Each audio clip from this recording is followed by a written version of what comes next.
అందరికీ నమస్కారం. తెలంగాణ జాగృతి జనం బాటలో భాగంగా ప్రతి జిల్లా తెలంగాణలో తిరుగుతూ మరి అక్కడ ఉండేటటువంటి సమస్యలు ప్రజల దగ్గర నుండి తెలుసుకొని ప్రభుత్వం దృష్టికి తీసుకొచ్చి తద్వారా వాటిని పరిష్కరించేటటువంటి పనిలో తెలంగాణ జాగృతి మొత్తం యావత్ తెలంగాణ అంతా కూడా పర్యటన చేస్తున్న విషయం మీ అందరికీ తెలిసిందే. అందులో భాగంగా ఇవాళ ఖమ్మం జిల్లాకు వచ్చాము. నిన్న రాత్రే ట్రైన్లో వచ్చాము, మధిరలో బస చేసాము. మరి ఇవాళ మధిర, వైరా, సత్తుపల్లి ఈ నియోజకవర్గాలు చూసుకొని రాత్రి ఖమ్మం చేరుకుంటాం. రేపు ఖమ్మం పాలేరులో ఉండేటటువంటి అంశాల పట్ల కూడా మరి చూడడం జరుగుతుంది. ఇవాళ మధిరలో బయలుదేరినాం మేము. అక్కడ లెదర్ పార్క్ ఇస్తామని చెప్పి 26 ఎకరాలు ఇచ్చి 20 ఏళ్ళు దాటిపోయింది, కానీ ఇంతవరకు లెదర్ పార్క్ రాకపోవడం మీద ఇక్కడ స్థానికంగా ఉన్న నాయకులందరూ కూడా బాధపడుతూ ఉన్నారు.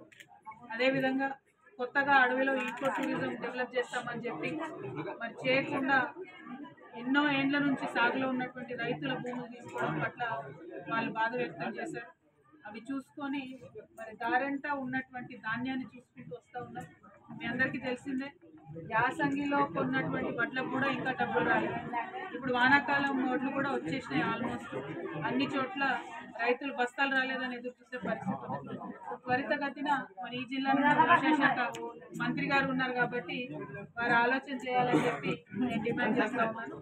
అట్లానే ఇప్పుడు నెక్స్ట్ మేము టేకులపల్లికి వెళ్తా ఉన్నాం.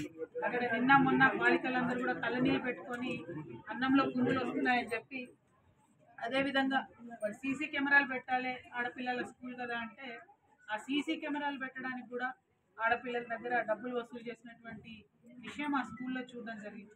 ఈ అంశాలన్నీ దగ్గర ఉండి తెలుసుకోవాలని చెప్పే ఉద్దేశంతో నెక్స్ట్ టేకులపల్లి కూడా వెళ్తా ఉన్నాం. ఇట్లా ఒక్కొక్కటి అనేక సమస్యలు ఉన్నాయి. వాటన్నిటి మీద రేపు కూడా మాట్లాడతాను. కానీ ప్రత్యక్షంగా ప్రజల మధ్యలో ఉండే సమస్యను అర్థం చేసుకొని దాన్ని ఈ జిల్లాలో 3 మంత్రులు ఉన్నారు, వారి దృష్టికి తీసుకెళ్తే మరి మన సమస్యలు పరిష్కారం అవుతాయేమో అని చెప్పి మా తెలంగాణ జాగృతి నుండి ప్రయత్నం చేస్తున్నాం. మేము ఇప్పటి వరకు పర్యటించినటువంటి 8 జిల్లాలలో మంచి రిజల్ట్ వచ్చింది.